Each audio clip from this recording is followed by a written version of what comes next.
अपने बच्चों को तरबियत दीजिए, अपने बच्चों को पढ़ाइए लिखाइए, हाफिज कुरान बनाइए। मुझे बड़ा ताज्जुब होता है, कॉन्वेंट स्कूल जिसकी बुनियाद लॉर्ड मिकाले ने डाली, उसकी तालीम पर आप लाखों रुपए डोनेशन के नाम पर देते हैं। उसकी तालीम पर लॉर्ड मिकाले क्या है? इस्लाम दुश्मन है। लॉर्ड मिकाले क्या था? ईसाई था। लॉर्ड मिकाले क्या था? नसरानी था। कॉन्वेंट स्कूल आज जितने आबाद हुए मुसलमानों के बच्चों से हमें देखकर बड़ा अफसोस होता है जब हम मदरसों को वीरान हालत में देखते हैं, खोखले हालत में देखते हैं। अपने बच्चों को पढ़ाओ मदरसों में, लॉर्ड मिकाले की तालीम पर इतना खर्च किया जाता है। हम मदरसों को आबाद करने के लिए उलमा घर घर जाकर चंदा कर रहे हैं, घर घर जाकर आपसे कह रहे हैं बच्चों को हाफिज कुरान बनाओ, बच्चों को पढ़ाओ, दीनी तालीम दो। ये कितना बड़ा लम्हे फिक्रिया है, ये कितने गम की बात है, कितने अफसोस की बात है। मैं नेसा के तमाम मुसलमानों से कहना चाहूंगा, मदरसों को आबाद करो।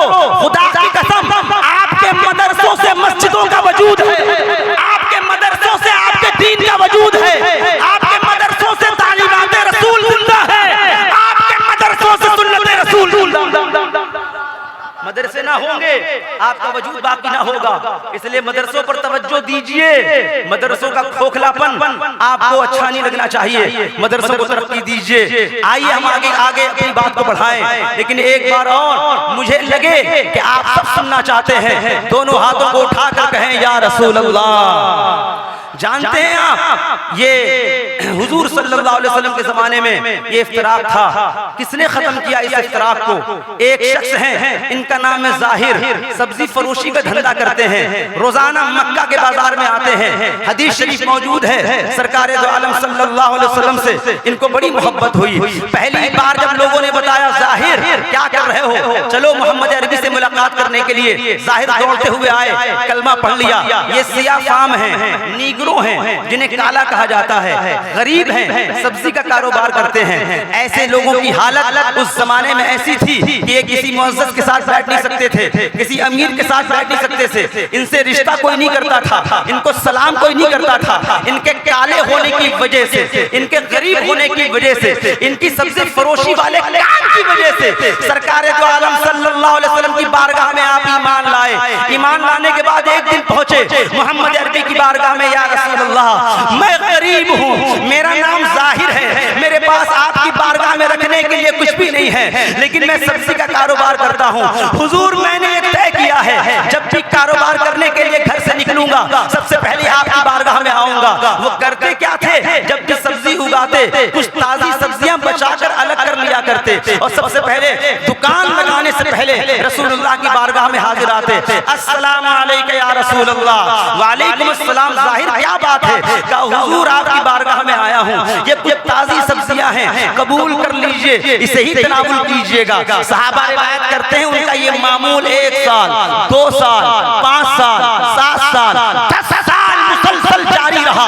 अपनी दुकान खोलने से पहले रसूलुल्लाह की बारगाह में वो गरीब सहाबी आता, हुजूर मैं गरीब हूँ, कुछ दे नहीं सकता, ये मामूली आदमी हूँ, आपके लिए कुछ कर नहीं सकता, ये ताजी सब्जियां लेकर आया हूँ, इसे कबूल कर लीजिए। जानते हैं ये कौन है? मैं फिर से दोहरा रहा हूँ, ये वो हैं जिनकी समाज इज्जत नहीं करता, ये वो हैं जिनको समाज अपना कहने के लिए तैयार नहीं है, ये वो हैं जिनको समाज अपने करीब में बैठाने के लिए तैयार नहीं है, ये वो हैं जिनको समाज सलाम करने के लिए तैयार नहीं है, लेकिन उनका नसीबा ये कुरान के इंसान का कमाल है।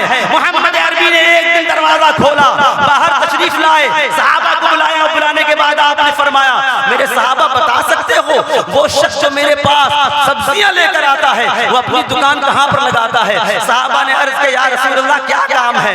वो तो फकत सब्जियां बेचा करता है। हुजूर इरशाद फरमाए, उससे क्या काम है? नबी ने इरशाद फरमाया, आज मैं जा रहा हूं उसके पास, उससे मुलाकात करने के लिए, बड़ी मोहब्बत की है जाहिर ने मुझसे, आज मेरी रहमतों ने ये फैसला किया है उसे उसकी मोहब्बत का सिला अता कर दूं। सहाबा रिवायत करते हैं, या रसूल अल्लाह, मोहब्बत का सिला क्या मिलना चाहिए? हुजूर फरमाते, मुझे लेकर तो चलो। क्या नसीब पाया है हज़रत ज़ाहिर रज़ियल्लाहु ताला अन्हु ने? दुनिया जिनका पता पूछते पूछते उनके कदमों पे आकर कुर्बान हो जाया करती है, आज मोहम्मद मुस्तफा खुद उसके पास चले हैं उससे मुलाकात करने। कहते हैं आप सल्लल्लाहु अलैहि वसल्लम वहां पहुंचे तो तमाम सहाबा को आपने पूछा कहाँ है उसकी दुकान। एक कोने में देखा वो सब्जी खड़े होकर बेच रहे हैं। सहाबा ने अर्ज किया या रसूल अल्लाह, वो देखिए आपका गुलाम जाहिर है सब्जी बेच रहा है। कितना बड़ा कानून तब्दील होने वाला है, कितना बड़ा मिजाज तब्दील होने वाला है, कितना बड़ा रस्म तब्दील होने वाला है, कितना बड़ा इनकलाब, फिक्री इनकलाब आने वाला है। क़यामत तक के लिए तमाम इंसानों के लिए एक पैगाम आने वाला है। सरकार दो आलम सल्लल्लाहु अलैहि वसल्लम ने पूछा ये वही शख्स है, हुजूर वही शख्स है। फिर आपने सबको रोक दिया और उसके बाद उसके पास पहुंचे। जब आप करीब पहुंचे तो पीछे से जाकर आप सल्लल्लाहु अलैहि वसल्लम ने उसके दोनों आंखों पर अपना हाथ रख दिया, दोनों आंखों पर अपना हाथ रख दिया और हाथ रखकर हुजूर ने फरमाया बताओ तो मैं कौन हूं। हजरत जाहिर ताज्जुब में कोई उनके आंखों पर हाथ रखे हुए है, पूछ रहा है बताओ तो मैं कौन हूं। उन्होंने हाथों पर हाथ रखकर यूं मला, कोई जवाब नहीं दिया। हुजूर ने फिर पूछा बताओ तो मैं कौन हूं, फिर कोई जवाब नहीं दिया। तीसरी बार रसूलुल्लाह ने, ये तमाशा तमाम सहाबा देख रहे हैं, ये नजारा तमाम सहाबा देख रहे हैं, अखलाक का नजारा देख रहे हैं, हिदायत का नजारा देख रहे हैं, नबी की रहमत का नजारा देख रहे हैं, मोहम्मद अरबी का अखलाक का नजारा देख रहे हैं। ये वही है जिनको लोग सलाम करने के लिए तैयार नहीं है। मुस्तफा इनकलाब लेकर आए हैं। हाथ पर हाथ रखकर फिर हुजूर ने पूछा जाहिर बताओ तो मैं कौन हूँ, क्या कहोगे मेरे बारे में। जाहिर ने जवाब दिया हुजूर मैं क्या कह सकता हूँ, सरवर कहूँ के मालिको मौला कहूँ तुझे, बाबा खलील का गुले लेबा कहूँ तुझे, हिरमा नसीब हूँ तुझे उम्मीदें दे कहूँ, जाने मुराद काने तमन्ना कहूँ तुझे, तेरे तो बस ऐबे तनाई से है बरी, हैरा हूँ मेरे शाह में क्या क्या कहूँ।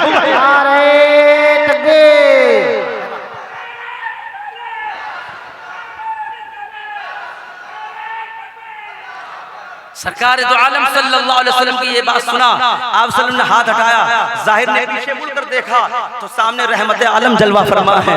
जाहिर ने पूछा हुजूर इस गरीब की दुकान पर आप क्या कर रहे हैं, यहाँ कोई गरीब के पास मिलने नहीं आता है, आप तो मोहम्मद मुस्तफा हैं, इमामुल अंबिया हैं, सैयदुल बशर हैं, सैयदुल मुरसलीन हैं, अल्लाह के महबूब हैं, सारी कायनात आपके सदक़े में बनी, बनु हाशिम से आला खानदान कोई नहीं और आप उस खानदान के सबसे आला इंसान हैं।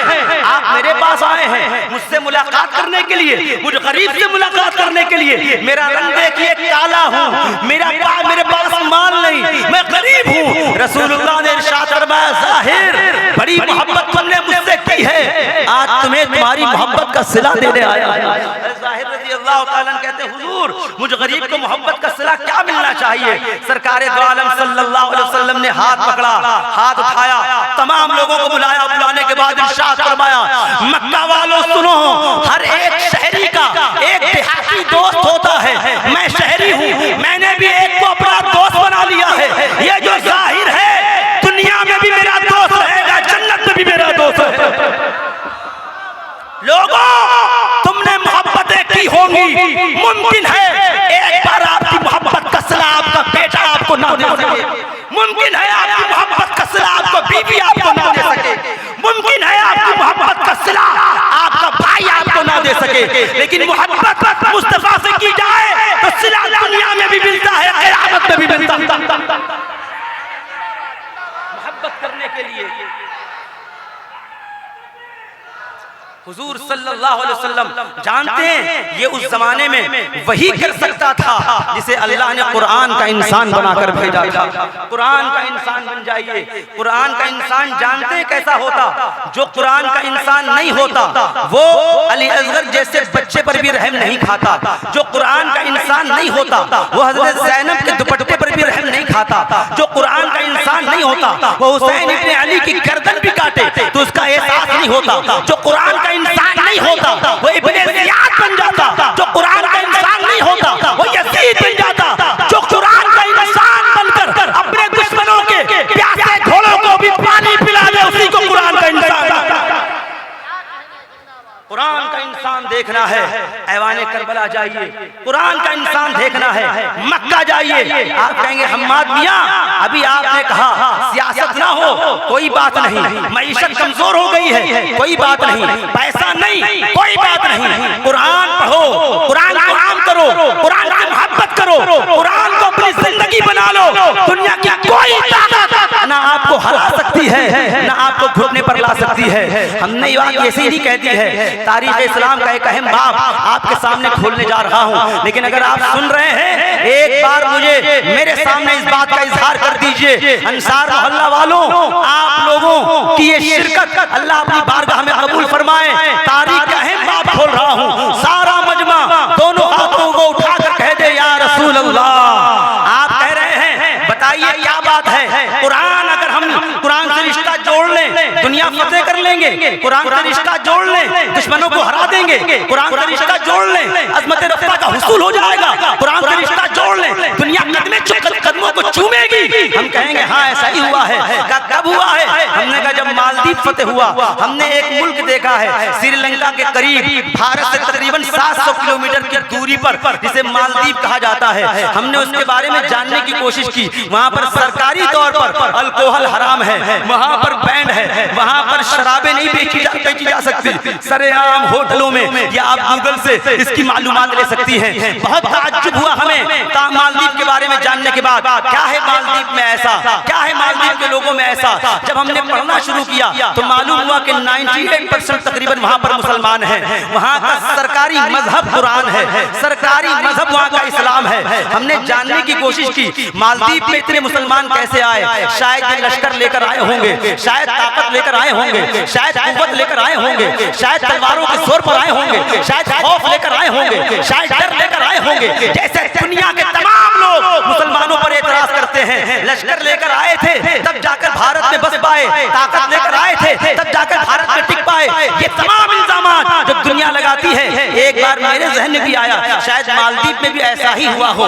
मालदीव बहुत फखरिया मुल्क है। मालदीव कई जज़ायर में से एक जजीरे का नाम है। मालदीव जहाँ का बच्चा गोशा गोशा हर गली में ला इलाहा इल्लल्लाह पढ़ने वाले लोग हैं, इश्क़ रसूल पर अल्लाह का शुक्रिया अदा करने वाले लोग हैं। आप जानते हैं यहाँ के लोग इस्लाम कैसे आए, मुसलमान कैसे हुए? बड़ा ताज्जुब होगा आपको। आप कहते हैं मादनवर जरूर ताकत के बलबूते पर यहाँ लोग आए होंगे, जरूर यहाँ पर पैसों के बलबूते पर इस्लाम लाया गया होगा। हम कहेंगे नहीं नहीं, ऐसी तारीख में कुछ भी नहीं मिलता। हमने तारीख की एक किताब पढ़ी, इसका नाम है रहला, ये इब्ने बतूता की किताब है। इब्ने बतूता बहुत बड़ा सय्याह गुजरा है। इब्ने बतूता ने जो कुछ लिखा है वहाँ जा कर लिखा है, और मौर्रिखीन तो किताबें नकल करते हैं, लेकिन इब्ने बतूता एक ऐसा मौर्रिख है जो जहाँ जहाँ गया अपनी आंखों से देखा, तब उसको उसने कलम बंद किया है, तब उसने उसको लिखा है। इब्ने बतूता के बारे में उन उलमाए कराम से कभी जानने की कोशिश कीजिएगा। जानते हैं इब्ने बतूता तकरीबन 19 साल की उम्र में अपने घर से निकला, 55 साल की उम्र में घर वापस हुआ। इस दौरान पूरी दुनिया का उसने सफर किया, जहाँ जहाँ गया वहाँ की तारीख लिखी, वहाँ की तहजीब लिखी, वहाँ का तमद्दुन लिखा, रहना सहना लिखा, उतार चढ़ाव लिखा, सब कुछ लिखा। जब मालदीव आया तो ताज्जुब में डूब गया। उसने कहा मालदीव में मैंने इतने मुसलमानों को जब देखा तो हमें बड़ा ताज्जुब हुआ। सोचा कि मक्का यहाँ से करीब होगा तभी यहाँ पर मुसलमान हैं। देखा नहीं, मक्का बहुत दूर है, बल्कि भारत वहाँ से करीब है। मैंने सोचा शायद ये दुबई के करीब होगा तब यहाँ पर इतने मुसलमान हैं, लेकिन मैंने देखा नहीं, दुबई से तो बहुत दूर है, ये तो श्रीलंका के करीब है। श्रीलंका भी कोई मुस्लिम मुल्क नहीं है, फिर मालदीव में इतने मुसलमान कैसे हो गए? कहते हैं मालदीव की तारीख एक ऐसी तारीख है जो उम्मत मुस्लिमा के हर फर्द के लिए काबिल रश्क है, अल्लाह की बारगाह में काबिल शुक्रिया है। अगर करना चाहते हैं अपनी तारीख को, अपने वक़ार को, अपनी तहजीब को, अज़मत रफ़्ता को, तो सारा मजमा एक बार दुआ कर ले, ऐ अल्लाह हम तमाम लोगों को इस्लाम की खिदमत करने की तौफीक अता फरमा। जानते हैं मालदीव की तारीख क्या है? जानते हैं मालदीव की तारीख क्या है, मुसलमान वहां पर कैसे हुए? इब्ने बतूता ने कहा, मैंने जानने की कोशिश की, चंद लोगों के पास मैं गया, पुराने मुअर्रिखीन के पास। वहां जाने के बाद मैंने उनसे कहा, मालदीव में हर तरफ जो मस्जिदें नजर आ रही हैं, इसके पीछे वजह क्या है? क्या मोहम्मद बिन कासिम आए थे लश्कर लेकर? क्या महमूद गजनवी आए थे ताकत लेकर? क्या कोई और बादशाह आया था कुव्वत लेकर, तलवारों के साथ कोई आया था? उनका नहीं, हमने यहाँ पर तलवारों को आता हुआ नहीं देखा, एक हाफिज कुरान को आता हुआ देखा है। तारीख में हाफिज कुरान को हाफिज बरबरी कहा जाता है, इनके नाम पर कहें सुभान अल्लाह। ये जो बच्चे हाफिज कुरान बन रहे हैं, आपको 100% मैं मुबारकबाद पेश करता हूँ। आपकी ये मेहनत अल्लाह ताला अपनी बारगाह में कबूल फरमाए। हाफिज कुरान की बड़ी जरूरत है, और ये भी सुन लीजिए, सिर्फ हिफ्ज कुरान की जरूरत नहीं है। मैं तो अपने बच्चों से कहना चाहूंगा, हाफिज कुरान सिर्फ मत बनो, चलता फिरता कुरान बन जाओ। जहां जाओगे इसके रसूल की खुशबू फैलती चली जाएगी। गरीब नवाज का नाम नहीं है, चलते फिरते कुरान का नाम है। गौसे पाक, गौसे आजम का नाम नहीं है, चलते फिरते कुरान का नाम है। आज जरूरत है कुरान के इंसान की। कुरान का इंसान किसी से हसद नहीं करता, कुरान का इंसान किसी से बुग़्ज़ नहीं रखता, कुरान का इंसान मस्जिद की कमेटी के लिए लड़ता नहीं है, कुरान का इंसान मदरसों को तबाह नहीं करता, कुरान का इंसान किसी से नफरत नहीं करता, कुरान का इंसान किसी की बेइज्जती नहीं करता। कुरान का इंसान नबी बन गए, और ये कुरान का फैजान है। अगर उम्मती भी बनना चाहे तो कुरान का इंसान बन सकता है। बड़ा कर्म है अल्लाह तबारक व तआला का, कुरान का इंसान बनिए। ये अल्लामा ताहिर रुज़वाई साहब तशरीफ रखते हैं, बड़ी मेहनतों के बाद आलीशान मदरसा कायम किया, और वो मदरसा चल रहा है।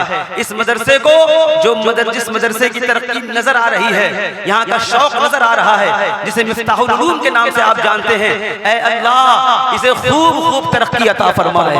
कहते हैं हाफिज बरबरी आए थे मालदीव में, तो एक भी मुसलमान नहीं था। आए थे तिजारत की गरज से, एक हाथ में तिजारत का सामान था, दूसरे हाथ में कुरान था। जो कारोबार करते थे कुरान की रोशनी में करते थे। आप कारोबार करते हैं तो कुरान की रोशनी तो बहुत दूर की बात है, कुरान पढ़ने का मौका भी आप लोगों को नहीं मिलता। कुरान नहीं पढ़ पा रहा हूँ, क्यों? क्योंकि दुकान खोलनी पड़ती है। नमाज नहीं पढ़ पा रहा हूँ, क्यों? क्योंकि कारोबार में जाना पड़ता है। रोजा नहीं रख पा रहा हूँ, क्यों? क्योंकि बहुत थक जाता हूँ। हमारे ईमान का मेयार देखिए, हमारे इस्लाम का मेयार देखिए, हमारे शौक का मेयार देखिए। सुनिए, कुरान पढ़िए, कुरान से रिश्ता जोड़िए।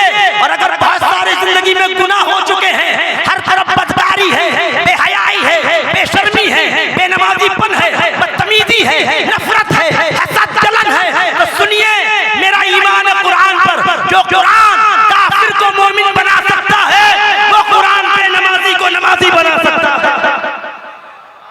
कुरान को आम करो।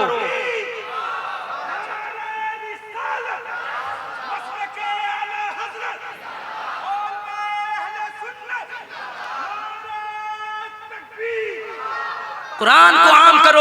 कहते हैं हाफिज बरबरी पहुंचे कारोबार की नियत से। जैसे भारत में सबसे पहले जो लोग आए, दीन जिनके जरिए फैला, वो जावा सुमात्रा के वो लोग थे जो तिजारत की गरज से भारत की सरजमीन पर पहली बार आए थे। मोहम्मद बिन कासिम बाद में आए हैं, महमूद गजनवी बाद में आए हैं, गरीब नवाज बाद में आए हैं। सबसे पहले वो आम मुसलमान आया है, जिसके एक हाथ में तिजारत का सामान था, सीने में इश्क़ रसूल था, दूसरे हाथ में कुरान की आयत, इन लोग आए हैं, इनके जरिए दीन फैला है। वही हाल रहा हाफिज बरबरी का। एक किराए का मकान आपने ले लिया, वहां रहने लगे। एक बुढ़िया थी, उसकी एक पोती थी। एक दिन बुढ़िया रात में उठकर रोने लगी। हाफिज बरबरी ने पूछा, अम्मी क्या बात है? बीबी हमें बता सकती हैं आप क्यों रो रही हैं? उनका बेटा हम क्या बताएं, हम क्या रो रहे हैं? पूरा देश रो रहा है, पूरा मुल्क रो रहा है, पूरा मालदीव रो रहा है। क्यों रो रहा है? ये उस वक्त की बात है जब इस्लाम की शमें नहीं पहुंची थी, इस्लाम की रोशनी वहां पर नहीं पहुंची थी, कोई हाफिज कुरान वहां नहीं पहुंचा था। बुढ़िया कहने लगी, दरअसल मेरे बच्चे, हम तमाम लोग एक जमाने से खौफ के साए में जी रहे हैं, डर के साए में जी रहे हैं। मालदीव का चप्पा चप्पा बुराइयों में लिपट चुका है, मालदीव का चप्पा चप्पा खौफ के साए में सोता है। हाफिज बरबरी साहब ने पूछा, अम्मी आप बताइए तो सही क्या बात है, पूरी बात बताइए। वो कहते हैं दरअसल मालदीव में एक साया है, एक बुराई का साया है, खौफ का साया है, समुंदर से उठकर आता है। हमने ये जाना है वो बुरा साया हमसे बड़े गलत काम करवाता है, पूरे मालदीव में इसका असर है। हाफिज बरबरी ने लिखा और हाफिज बरबरी ने बताया जिस साए की बात वो बुढ़िया कर रही थी वो और नहीं, वो एक जिन्नात था जो बहुत सरकश था, बहुत ताकतवर था, बहुत कुव्वत वाला था। ये इब्ने बतूता ने अपनी किताब में तहरीर फरमाया।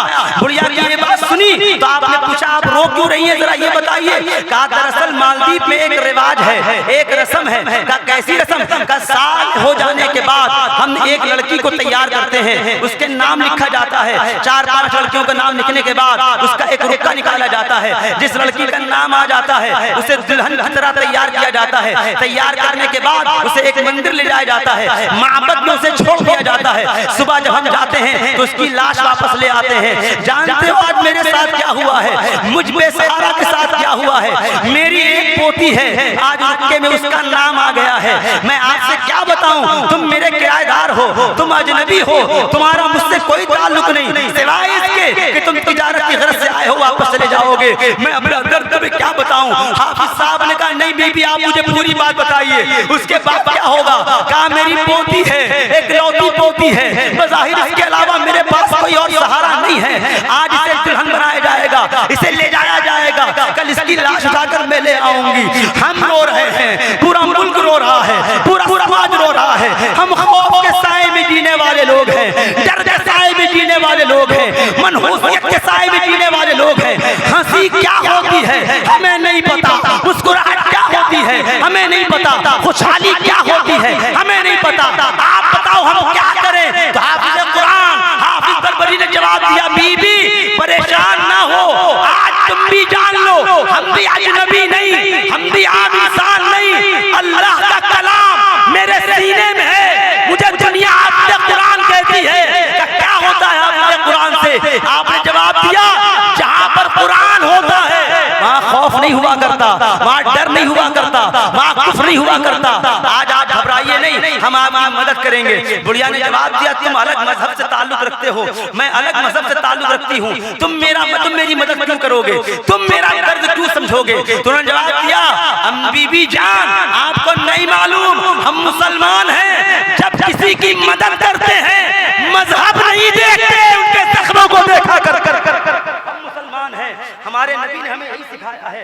कहते हैं हाफिज बरबरी के मैं तैयार हो गया, उसकी बेटी उसकी पोती की जगह पर मुझे तैयार कर दिया गया, ले जाया गया माबद, वहां पर मुझे रख दिया गया। सुबह सारे लोग तैयारी में हैं, ले आया जाएगा उस अजनबी की लाश।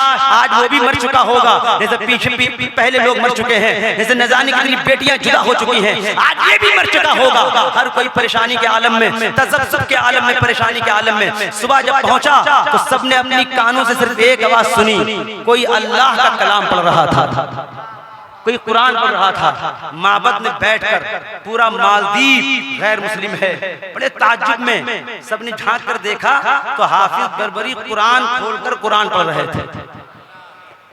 उन लोगों ने देखा हाफिज बरबरी को, कहा हजरत आप बच कैसे गए, हमें बड़ा ताज्जुब हो रहा है। आपको कुछ किया नहीं, आपको खौफ नहीं, आपको डर नहीं, आपको किसी कत्ल का एहसास नहीं, कत्ल का खौफ नहीं, न जाने कितने इंसान बर्बाद हो गए इस सरकशी की वजह से, और आज आपको हम जिंदा देख रहे हैं। हाफिज बरबरी ने जवाब दिया जानते हो क्या हुआ? का क्या हुआ? का मैं यहाँ आकर बैठा, वो सरकश आया जरूर, उल्टे पांव ये कहता हुआ भाग गया कि अब मेरी जगह इस मुल्क में नहीं रही, क्योंकि जहाँ पर मोहम्मद अरबी का पढ़ा हुआ कुरान होता है वहां पर कुफ्र नहीं होता है, वहां डर नहीं होता है। जानते हैं उसके बाद उन लोगों ने हाफिज बरबरी साहब का शुक्रिया अदा किया। वहां के राजा से मुलाकात हुई, राजा ने कहा मैं आपके लिए क्या कर सकता हूं, जरा आप मुझे बताइए। ये मालदीव की तारीख बता रहा हूं। हाफिज बरबरी साहब ने बस फकत एक सवाल किया उनसे, राजा साहब मैं आपसे दौलत नहीं चाहता, आपसे पैसा नहीं चाहता, आप क्या चाहते हैं? कि बस इतना चाहता हूं जो कलमा पढ़कर मैं मुसलमान हो गया हूं वही कलमा आप भी पढ़कर मुसलमान हो जाइए। कहते हैं 2 महीने के अंदर अंदर यहाँ तो एक झूठे को सच्चा बनाने में सालों लग जाते हैं, एक बुरे को अच्छा बनाने में सालों लग जाते हैं। कुरान में ये बरकत इब्ने बतूता ने लिखा 2 महीने के अंदर अंदर पूरा 2 महीने के अंदर। ये अल्लाह का बहुत बड़ा एहसान, अल्लाह का बहुत बड़ा फजल कि अल्लाह तबारक व तआला ने हम लोगों को कुरान की खिदमत पर मामूर किया है। मदरसे को तरक्की दीजिए, वक्त हो चुका है। मुझे इंशाअल्लाह कभी मौका मिला मजीद गुफ्तगू आप लोगों से करूंगा। दुआ कर लीजिए, ए अल्लाह मिफ्ताहुल उलूम को दिन दुगनी रात चौगुनी तरक्की अता फरमाए। मसलक आला हज़रत जिंदाबाद, वमा अलैना इल्लल बलाग। अस्सलामु अलैकुम।